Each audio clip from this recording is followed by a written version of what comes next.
আমার দলের ভিতরে, আমি যে দল করি আমজনতার দল, এই দলের ভিতরে কারোর সাথে আমার ঝগড়া হয়েছে। এখন সে যদি আহ পিনাকি দাদাকে ফোন দিয়ে বলে, তারেক না রয়ের এজেন্ট, এটা কি তথ্যের কোনো উৎস?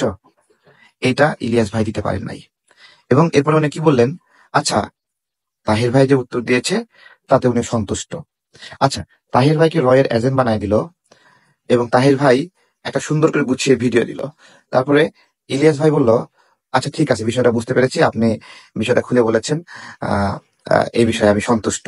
এই যে ইলিয়াস ভাই বলল একটা ভিডিও দেওয়াতে বললো আমি সন্তুষ্ট, ইলিয়াস ভাই সন্তুষ্ট হলো, কিন্তু যে ব্যক্তিটাকে রয়ের এজেন্ট বানায় দিল সেই ভিডিওটা দেখলো প্রায় কোটি কোটি মানুষ। কিন্তু যেই ভিডিওটা ইলিয়াস ভাই বললো আমি সন্তুষ্ট, আপনি এখন থেকে আর রয়ের এজেন্ট না, সেটা দেখলো মাত্র 2-3 লাখ মানুষ। তাহলে প্রথম ফার্স্ট ফ্লোতে যতগুলো মানুষকে আপনি রয়ের এজেন্ট বলেন, পরবর্তীতে অতগুলো মানুষ আর জানলো না যে উনি রয়ের এজেন্ট না।